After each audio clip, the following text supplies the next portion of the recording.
Hey everybody, welcome to the show. Back with another episode of Freedom Factor. I'd like to thank you all for joining. So today I'm going to stray a little bit from the typical quote unquote libertarian, I guess you could say narrative, if that's the proper, I guess that would be the proper term. I'm not really entirely sure what you would classify as like the typical libertarian narrative, because it's all individualism and a lot of them vary. But I'm going to talk about one particular aspect of libertarianism, and that is the ACAB movement, that I see pervasive within the libertarian, like among libertarians, is ACAB. And if you don't know what ACAB is, it's all cops are bastards or all cops are bad, whichever way you want to break that acronym down. And what prompted this was for those that aren't following, I live in Colorado, which is a very difficult place to be a libertarian right now, because let's face it. So this prompted Colorado. If you don't follow Colorado politics, we need help. We desperately need help. This state is turning into a mess. The slow walk of tyranny has turned into a dead sprint. And what's going on? So, for those that don't know, just to kind of broad strokes, our governor is just awful. Our legislature is ridiculous. They are absurd, and they are trying to take away every right. They're trying to take away a whole bunch of. They're trying to wokeify the place. Like they recently, a bill was introduced that, I kid you not, codifies the definition of dead naming in the legislation. It codifies the term dead naming and actually defines it. And then, like all this stuff. So the Libertarian Party of Colorado shared something the other day that the Teller County Sheriff, Jason Mikesill, is running for governor. And so if you're not inside Colorado politics, Teller County is a very right-leaning county. It's one of the few counties in Colorado that is, besides, there's also Weld, which has made the news. Weld County is pretty right-leaning. Douglas County is somewhat right-leaning, but Teller County is very, very right-leaning. They're pro-military, pro-police, pro-freedom. They were one of the few counties that were like really ardent against the whole masking during COVID. So anyway, someone makes a comment. Someone who doesn't even live in Colorado. This is what makes it so absurd. This person doesn't even live in Colorado, and they said, "Cool, a cop for a governor. That's no better." And I'm like, I just posted a meme, which here I'll put it up just because one, it is it is one of my favorite actors. It's Alan Rickman, and it's this right here. Oh look, an ACABer, how original. That's my best Alan Rickman. So like that's it. Like I'm, and so we've gotten this protracted argument about like cops are the ones that are going to be enforcing these awful bills like the gun control bills and all that, and all this, and I'm like, yeah, it's a bit more complicated than that. Now, full disclosure, I am a former deputy sheriff myself. I worked for 5 years as a sheriff's deputy for two counties. And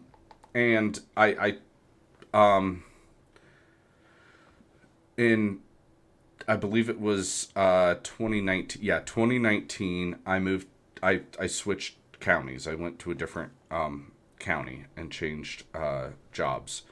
And that turned out to be a mistake, but that I could do an entire episode on why I left law enforcement and why changing counties was such a big, awful, stupid mistake that I made. But I'll just basically sum it up, one of the reasons, there was a whole myriad of reasons. It was not just one stark reason. It was one action that precipitated it, but it was really a whole mess of reasons. And it was a slow build with this agency that made me realize that that made me really fall out of love with the job. And also because I will tell you, it's not impossible, but it is very difficult to be a libertarian and a police officer in modern society. It's not impossible, but it's difficult.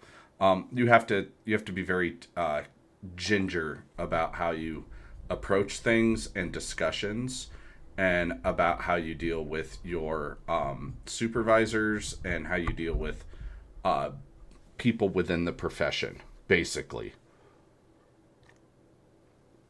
So, but one of the primary reasons I left the profession, and it wasn't just I left the job and went back to the old agency I worked at. It was like I really like was like I do not want to even do this anymore. One of the reasons was a lot of the, and I really don't like to use this term to describe things that are not palatable, but it really was toxic. The culture within law enforcement had gotten toxic, and that's kind of what I guess you could say pulled the wool from over my eyes and let me see. It wasn't really that, because like there are, look, I won't. One of the big things I harp against is blanket judgments, or people judging an entire group or an entire profession, uh, you know, unfairly. The broad generalization and stereotyping of an entire group, that kind of thing. I'm against that. However, with law enforcement, the culture had gotten to the point where basically it had taken on this us versus them mentality, and that's kind of part of it. But really, it's like it's beyond just that. There's this culture of warrior mindset, really, that I don't agree with in law enforcement. And I'm former law enforcement, respect and love law enforcement as a whole. So my critique is not coming from a bad place, but it's also not coming from a place of ignorance or blind faith. And I could critique law enforcement till I'm blue in the face, but I'm not going to do that. I'm just summarizing why I left the profession and what kind of what dissuaded me from continuing. And it was this warrior mindset. Now I'm a combat veteran. I deployed overseas. I've been to Afghanistan. I've been shot at. I've been partially, not, I wouldn't say blown up, but I've been in close proximity to an explosion. So I've seen war. I've been on the war footing where you don't go anywhere without a weapon. You are on constant guard. You're hyper vigilant.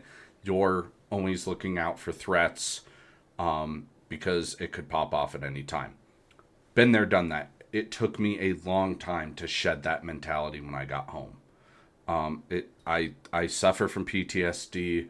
I had for a while. I had nightmares. I had, I ran the gamut of all the negative ill effects of war, and it took me a long time to shed that and to reintegrate into normal society where I feel like I could function the day to day with normal people again. By a long time, I mean months. I don't mean like years. And then, so after getting back, I wanted to go into law enforcement. And so I put myself through the academy and got a job and worked in law enforcement. And I had only seen it as law enforcement was my way of helping make people's lives better, help solve someone else's problems. And, be a good person while doing it and serve people. And during my journey, post-military and into law enforcement. That's where I kind of had my political awakening. It was really 2018 to 2012 is when I kind of had my political awakening. Ron Paul. After I saw what happened to Ron Paul in 2008, I was very disillusioned with the GOP. That's what kind of awakened me to libertarianism. But coming back from war made me anti-war. Having been there and seen how awful and ugly it was, it kind of clicked in my head that war is bad, and that's where I got the anti-war libertarian mindset. Why I look up to people like Scott Horton and Dave Smith, that the anti-war mentality that's pervasive. So that being said, I get into law enforcement, and I've got people critiquing me on how I do things, saying like, you've got to have the warrior mindset. You've got to be on guard. You've got to be ready at all times for things to go south. And they kind of wanted to push this mentality that like, you do a traffic stop on Grandma Moses and you have to be on alert because there's a possibility that she could jump out of her Buick with an AK-47 and just start peppering your car with bullets. And it's like, are you kidding me? Like, and I had one person say to me, and this will particularly forever stick out in my mind. Somebody actually had the audacity to say, well, dude, this isn't Mayberry. I'm sorry. What? Like, is that what you think? You think that I want to be Andy Griffith and be Sheriff Andy and police Mayberry because nothing bad ever happens and I probably don't even need a gun? No. But dude, I'm not going to go out riding around in an armored car like I did in Afghanistan expecting a gunfight to break out at any moment in the backyard of Colorado. Like, come on. Like, this is the United States of America. Violence is really not that common, despite what Europeans believe. I mean, unless you live in, like, south side of Chicago, or Baltimore, or St. Louis. But, everywhere else, violence is not, like, a common occurrence. Police do not get in shootouts. In fact, I've met from who I've personally worked alongside, like worked with, one-on-one,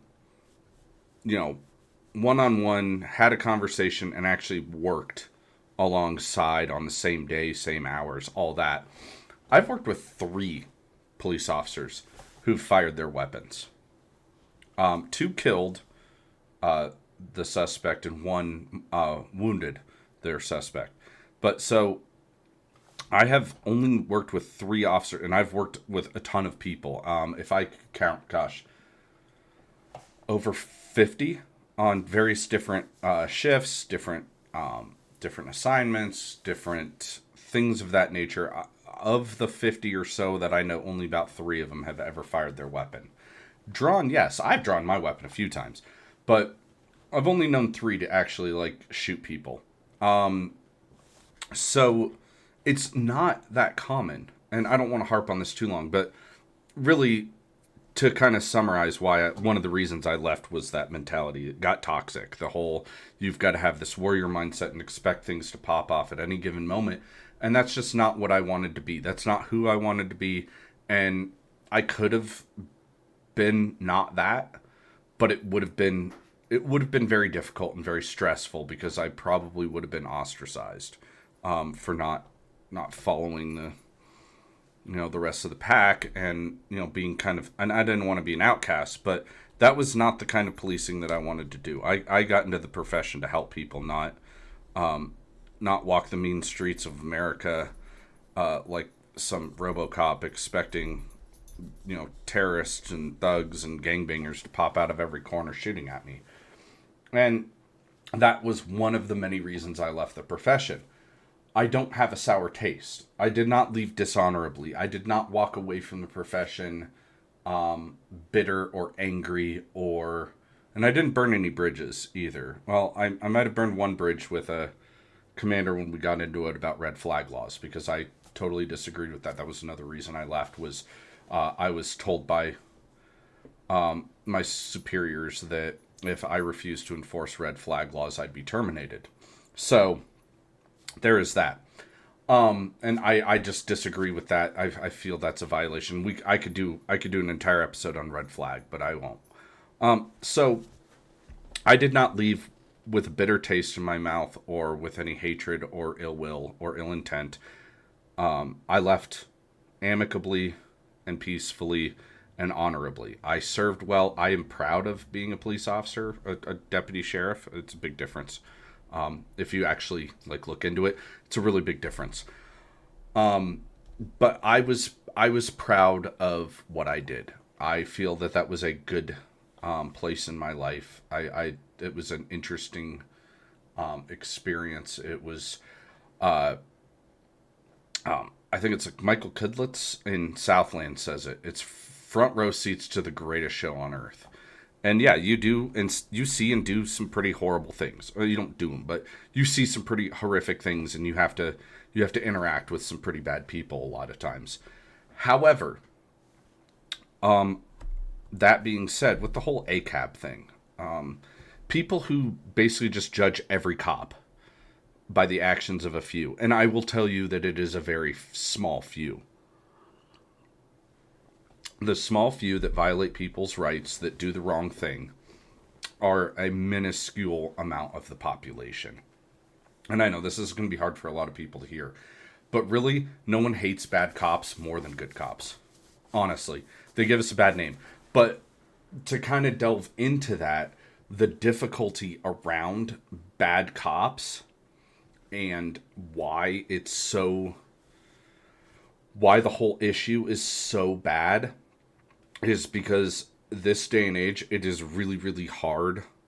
Because honestly, our society has given really the accused more rights than the accusers, if that makes any sense. Our system of justice today gives more rights to those charged with a crime.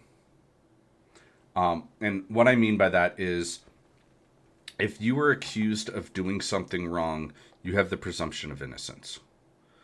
And that is something that is unique to our system of justice. Not many places believe in that. And so if a police officer is accused of wrongdoing, they're still presumed innocent. And from an administrative perspective, where bad cops do the wrong thing, but it's not illegal, but it is the wrong thing, like violate policy, or even like, and I did an episode on qualified immunity and how people don't understand what qualified immunity really is. But I mean, really it is. Like, people don't understand qualified immunity. Qualified immunity doesn't mean because you're in the government, you're immune. No, it's a whole more complicated thing than that. But like, so when a bad cop does something bad, there are, they may not, if they didn't violate policy or they didn't lie, there's a good chance they won't be fired. A good chance. Not 100%. It's not, I mean, you can do something wrong and not violate policy, not violate the law, and still be fired, but it's rare. But really, there are two things that will get a police officer fired, aside from breaking the law, and that is violating policy willfully or lying. And I've known cops that are horrible, horrible, horrible cops, but they never lie.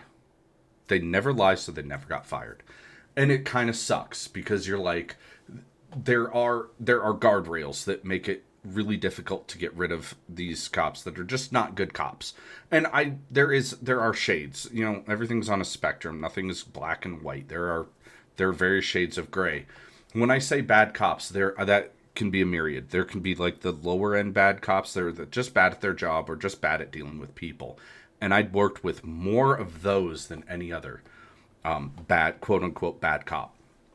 The ones who are bad at dealing with people may not be bad at their job, may not be bad individual, on an individual level, and they may not be violating people's rights. They're just assholes. They're just really not good at dealing with people. And I worked with a lot of these kind of people. The kind that, and I saw it a lot, and I hated dealing with it. So one thing I learned, there's a lot of the pervasive mentality in a lot of agencies is get the call finished and move on. There's not really a whole lot of care taken. There's not really a whole lot of empathy pushed. At least from my experience, it was like, yeah, be empathetic, but to a degree. But we gotta clear this call and get to the next one. And in that, you're not really solving someone's problem, and that's kind of that's yet another reason why I left the profession, because I was there to solve problems. I was not there to clear calls and get every single call handled. No, I wanted to make sure that the problem was solved and it didn't come back.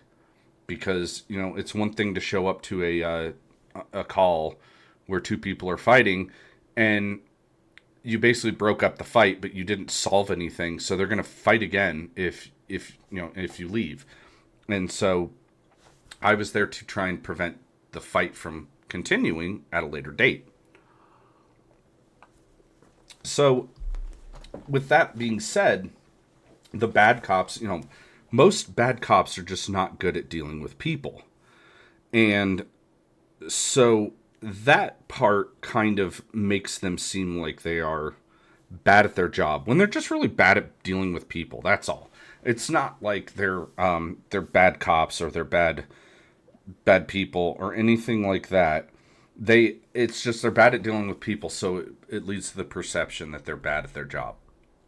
I know a lot of cops that have really, really good investigative skills, but really bad people skills. And I think that law enforcement is subject to its own demons, in the fact that they really should kind of be more strict in their hiring processes on people skills, interpersonal communication. That is a huge thing that could fix a lot of law enforcement, because you should not retain or recruit or hire the officers that show up, that are all bullheaded, that are on a power trip, that show up immediately at a level 9 and they're like amped up and excited and they just make the situation bad.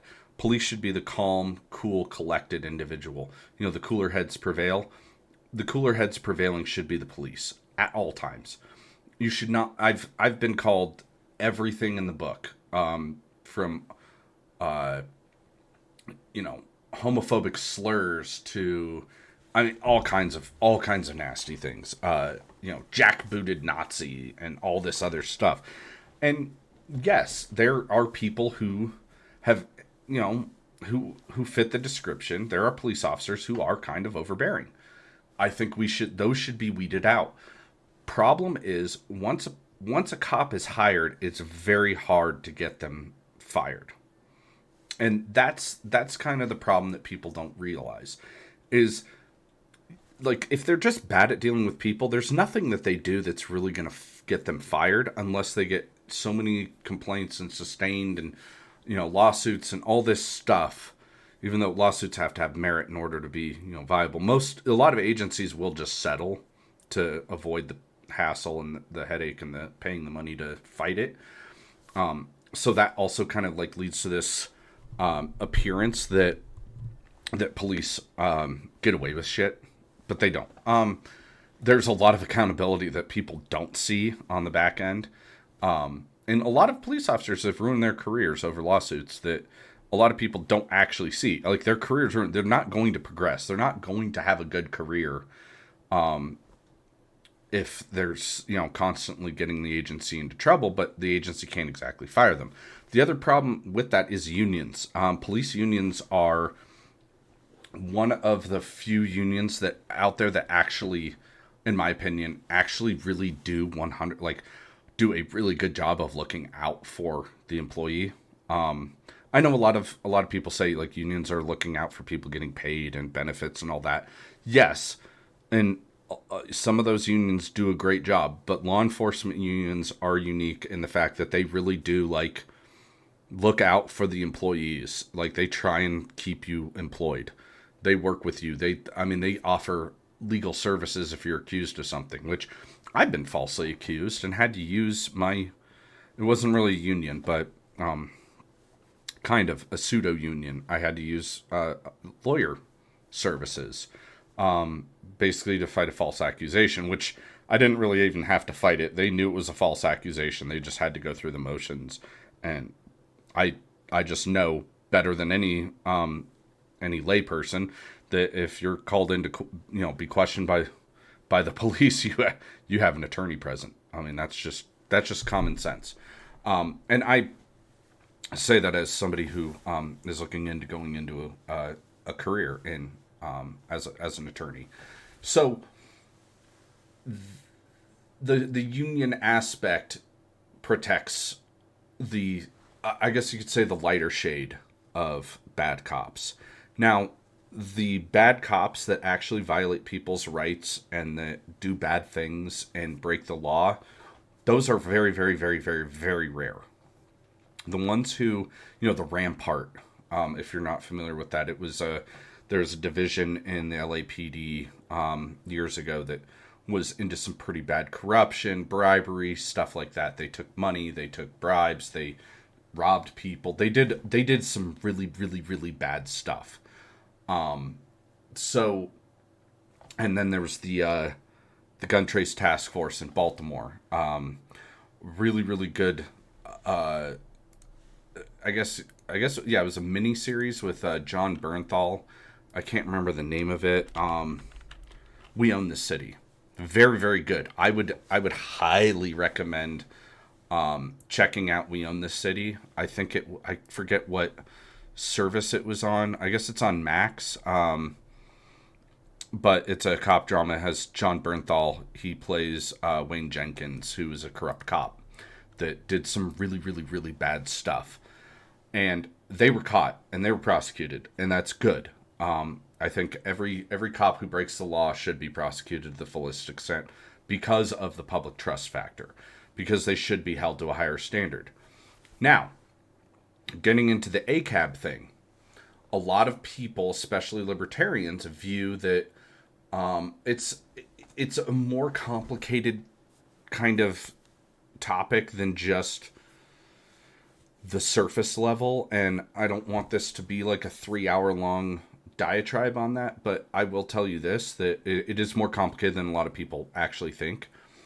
Like I said previously, I don't think you should stereotype or generalize an entire profession. Like, if I had a bad electrician come to my house and they screwed something up and I had to hire another electrician, I'm not going to say all electricians suck. However, and I know people will use the thing, well, if an electrician screws up, the likelihood of you dying is not very high. If a cop screws up, you could die. And I totally understand that. I recognize that. And yes, that is part of it. Do reforms need to be made in law enforcement? Absolutely. Defunding them doesn't do that, though. The people saying we need to defund the police and all that. What Colorado has done to law enforcement over the past several years has actually been a detriment. There's a reason that our crime rates are so high. There's a reason that I have a friend who's a sheriff, newly elected sheriff out in Kansas, and his soon-to-be in-laws live here near us, and they're good family friends. And he said he was driving into Colorado. I think this was 2 years ago, and it hasn't changed. But he's like, yeah, driving through Colorado into Denver, like, where are all the cops? He's like, I didn't see any police officers on patrol, not one. And he made it pretty far. I mean, we're talking like all the way from the Colorado-Kansas border, and look at a map if you need reference, all the way to the Denver metro area, partway through Denver, and then to the northern part of Denver, and then outside Denver. So, like, he drove quite a bit and said he didn't see any police officers. No cops. And that's kind of what's happened. The pendulum has swung way too far. So that's where there are reforms needed, but that's not the right way to go. Defunding the police, maybe modifying qualified immunity, not ending it, because a lot of people just blanket say end qualified immunity. Well, it's a little more complicated than that. When people say end qualified immunity, I don't think they fully understand qualified immunity. And again, I did an episode on that. I can do more on it later. But most people, it's just like the term fascism. People throw a term out and they don't actually understand what it means a lot of times. But so there are reforms that need to be made. Law enforcement does have a problem, and they are their own worst enemy in a lot of these cases. They put it on themselves, and that us versus them mentality plays a very big role. But really, the main problem that I have seen with police officers, and the main problem with policing in general, is the pervasive inability for law enforcement to effectively and respectfully communicate. That's a big problem. Police need better people skills. A lot of police don't, but a lot do. There are a lot, and I'm not saying this to. I'm issuing criticism because I'm pointing out the absurdity of ACAB. ACAB is all cops, and my mentality is some cops are bad. And to what degree are they bad is kind of the thing. But circling back, so a lot of people in the libertarian corner say, well, there are bad laws and police have to enforce them. And that is why they are bad, because police are they say there's the constant thing like the police are the boot on the neck. And if you say anything nice about cops, you're a bootlicker. I've been called that so many times. And it's like, what, I used to be one, so what do? Lick my own boots? No, I know where those boots have been, and I would not lick them. But, and I mean that literally. Metaphorically, my boots are clean. I prided myself on, I didn't violate anybody's rights. I tried to approach every situation respectfully, empathetically, and objectively. And almost every single arrest I made, save a couple, which I won't get into because they're involving drugs, and from a libertarian perspective, I struggled with that. I struggled with arresting people for being in possession of personal use amounts of drugs. Now, I have arrested people for intent to distribute. That's a totally different thing. It is against the law to sell drugs. I don't think it should be against the law to possess for individual use. Like, if someone's addicted to heroin, what help am I doing by arresting them and adding to their criminal record for them having a little bit of heroin on them? I know it's illegal in possession, but we should decriminalize possession for individual amounts. But that's another talk for another time. So I struggled with those, but I never violated anybody's rights. I never arrested anybody wrongfully for something that they didn't do. I prided myself on being as compassionate as possible, but also as dispassionate as possible in the exercising of enforcing the law. The problem is, yes, there are bad laws out there. Like I said earlier, the red flag laws that have been around this country for a while now, that Colorado passed, I believe it was in 2019 or 2018, went into effect 2019. I don't quote me exactly on that. I'm not entirely positive on when it was when it was passed, but when it was enacted, I was still active in law enforcement, and I disagreed with it because it is a violation of multiple Fourth, Fifth, and Second Amendments. And I could do a whole thing on that. But I also disagree with civil asset forfeiture. Thank God I never took part in any of that, because I would have a huge problem with civil asset forfeiture, especially without a conviction. But, so, there are a lot of aspects that need to be changed about law enforcement. And there are a lot of intricate parts because, yes, police do have to enforce bad laws from time to time. And I understand there is this thing called officer discretion. That's where you need good people and good leadership. Unfortunately, a big problem in law enforcement is bad leadership, too. I had bad leaders. I won't get into who, because I don't believe in disparaging individuals, but let's just say I had some bad leaders growing up in my career. I know of some bad sheriffs. I know of some bad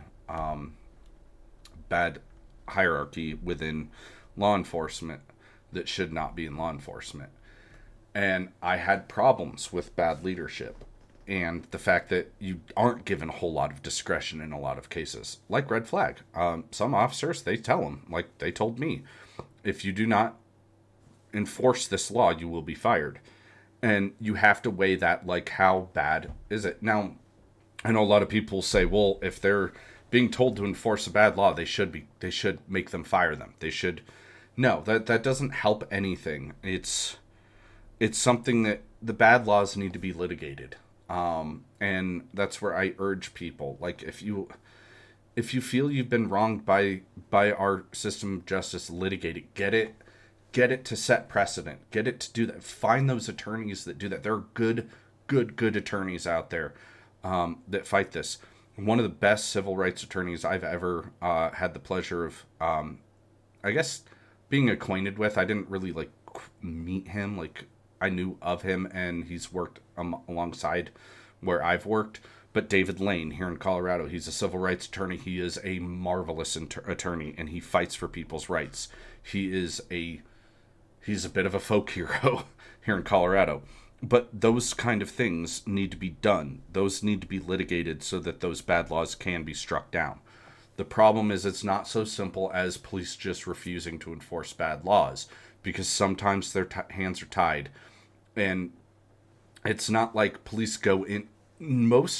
I would say this, to not generalize, but most cops go in with good intentions. Most cops go into the profession with good intentions, as good people, trying to do the right thing, trying to do good things for the good out there. Go fight bad guys. That is one of the things about law enforcement that I 100% agree with. I think cops should fight bad guys. Should go after those who prey on the weak, the predators, the evil doers in our society should be fought.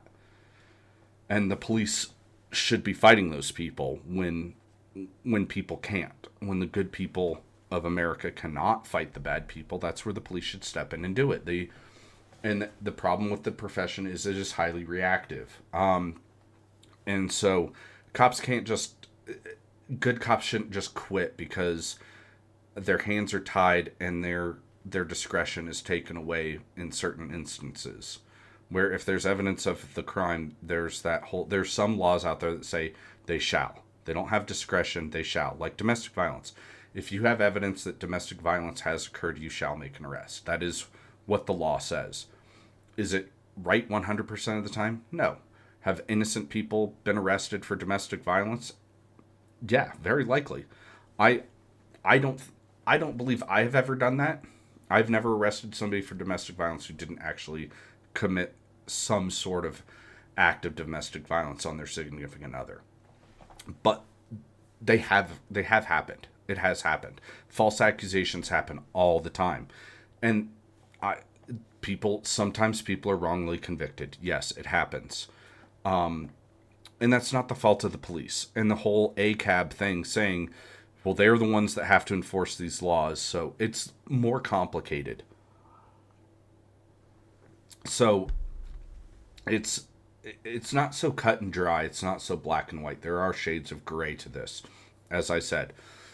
And so that's where, changing the laws, voting for the right people, because there are bad, I would say there are more bad legislators than there are bad police per capita. If you take an agency, let's just say 1,000 officers in an agency, and on the deeper end of bad gray scale, the darker gray, there are like 5 bad officers. I would say take 1,000 legislators. I would say a lot more than 5. I would say about 80 to 100 of those legislators are bad. They have ill intent. They have agendas. They have preconceived notions. They have they have this ill intent to do bad with the power that they're given. I don't think most police have the intent to do bad with the power that they are given. And yes, they're given quite a bit of power. Police are given the power to take your freedom away. Police are also given the power to kill people, if necessary. I think that awesome responsibility should be more respected. And I've never met a cop who ever woke up and said, you know what, I want to kill somebody today. I've never met a cop like that. People don't realize that when a cop fires their gun in the line of duty, their entire life changes. And it should. I mean, it is a very serious matter. However, that being said, when a police officer uses deadly force, their entire life is upended. They're scrutinized. They're investigated. And I will say this as a sidebar on this. If you as an individual ever utilize a firearm in self-defense, or ever use self-defense, do what police do. Do not make a statement right away. Police, when most cases, I've been privy to one officer-involved shooting. I didn't do the shooting, but I've been kind of in the periphery of the investigation, and I know how it worked where I worked. If an officer is involved in an OIS, an officer-involved shooting, they're immediately segregated from the situation. Their firearm is taken. They are put on administrative leave, and they're given a day or two before they are asked to come in and make a statement. And they're allowed to have representation while they make that statement. People should do the exact same thing. Everyday people should do the exact same thing. Give it a day or two, sleep on it if you can, and kind of get because in the moment your brain is moving at a mile a minute, and it is just, it's just neurons are firing. The psychological effects that happen after a high stress critical incident are insane, and there will be gaps. There will be things you don't remember. There will be things you didn't even notice. I've talked to officers who've shot and been in shootings, and they said, I think I fired 5 rounds. They fired like 20. Or one of them said, I didn't hear the gunshots. I didn't hear anything. That's called auditory exclusion. All of this stuff plays into effect. So that's why they give cops a few days, a day or two to kind of, let the adrenaline fade, let the memory kind of solidify into their brain, and you get more clarity after a short while. And I know it sucks. Like a lot of times, if you're involved in a shooting as a layperson, you're not given the benefit of the doubt all the time, like police are. You're likely arrested, or you're booked into jail, or things like that, and you don't get an opportunity to just go home and chill out and kind of gather yourself. However, that is kind of the nature of the beast. That's the way our society is structured. And so we entrust police with that kind of awesome power and responsibility, and it should be given a lot of respect and a lot of deference. So with that being said, when police do the wrong thing, it should absolutely be taken into account, and they should be punished for doing the wrong thing. And so there is that. So we don't want good cops to quit because bad laws exist. That's bottom line there. We want to get rid of bad laws. And I understand like a lot of the whole, people saying they're the boot that oppresses people or what have you. But it's kind of like, from the outside looking in, you don't really get the full picture. And I invite people to actually learn more about it. And then the one last thing I wanted to cover on the whole ACAB thing is I see this statistic pop up all the time. And people use it as this kind of gotcha moment where they're like 40% of cops are domestic abusers. That was a study done in 1991 and 1992 over a very small sample size, an extremely small sample size, with very broad definitions that came to that conclusion, and it has been debunked uh, hundreds of times. I mean, it's been debunked so many times that anybody who uses the 40% statistic can really be classified as a moron. It is the worst argument ever, and I think people should not use it. And so that is one of the things, one of the gotchas that a lot of people engage in with law enforcement, is that stupid 40% I guess you could say false statistic that really just it ruins your entire argument, and it makes you look foolish, and it's not the logic behind it is just ridiculous. So if you're going to criticize law enforcement, at least come from a place of knowledge, facts, statistics, and logic, and factual statistics, not these bullshit ones. And then the other thing I want to kind of, I guess, mention on this with regard to that is most people that have this really generalized, pervasive, and hardline ACAB mentality are people who had a bad experience with law enforcement one way or the other. There's two camps. One camp is you had a bad experience with law enforcement, it was an unfortunate circumstance, and therefore you judge all of them by the same metric as your bad experience. It sucks you had a bad experience. I really do feel for that, but not all cops are like that. And that bad experience should not tarnish the image of an entire profession or an entire group of people. I mean, that goes for anything. If you, I had violence threatened on me by a trans activist very recently, where they threatened to kill me. I don't judge all pro-trans or transgender people by that metric. That was that one person in that one case that threatened me. That was it. I don't judge everybody by that with that same brush. So there's that, and then there's the other camp of people that are ACABers that had a bad experience with law enforcement because of something they did, and that I think is the majority of people that are ACAB based on their personal anecdotal experience. Because they're like, well, I got violated. My rights got violated by the police. And my first question is, so what did you do? What did you do that prompted contact with law enforcement? Because I can say pretty definitively, 99% of the time that I've interacted with law enforcement, not being in law enforcement, before or after, it was not because I was just minding my own business. It was not because I was just walking or I was just hanging somewhere. It was because something happened. Whether I'm on the outside of what happened and I'm asked by law enforcement, what did I see? Or what have you.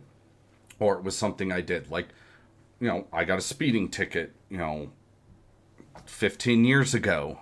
Knock on wood, I haven't gotten pulled over since. But 15 years ago, I got a speeding ticket. I was speeding. I didn't fight that. So there are a lot of instances where people despise or don't like the police is because of their own actions. Most of the time, I wouldn't say most, but a lot of the time, a lot of these ACABers did something to precipitate contact with law enforcement, and they were in the wrong, and they don't have the accountability to admit that they did something wrong or were suspected of doing something wrong, and the police were just doing their job and investigating what might have been a violation of the law. Because police, like I said, police are reactionary. They do not just show up to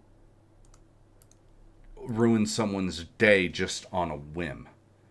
They usually show up because they were called or because something bad happened. And, I feel for the people who have bad interactions with police that were not justified. I really do feel for that. That shouldn't have happened. But a lot of the time, I've found that these ACAB people that have their own chip on their shoulder is because of something they did, and they don't want to take accountability as an adult and say, I did something wrong, therefore. Now, if the police mishandled the situation, that's a completely different thing. And I will be on your side 100% of the way if the police did not handle it professionally or, I guess, objectively. But to wrap up, basically, I think the whole ACAB movement is stupid. You shouldn't judge an entire group of people. It's wrong. It's profiling, ironically. But you shouldn't judge. We don't want cops to judge all people of a certain background. So why would we want? Why would we do the same to them? Basically, kind of the golden rule. And I know a lot of libertarians will probably jump on me and say, well, look, I don't blindly support the police. When police do wrong, I will call it out. But most of the time, the wrong that we see, either there's more to the story, or it is basically there's more to the story, or they actually did do wrong. But a lot of times, a lot of these shootings that get protested, I can't remember, there was one where the guy went into his car and got a knife and the police shot him, and there was protests over it in Kenosha, that whole Kenosha thing. The police were not in the wrong on that one, and a lot of people say they were.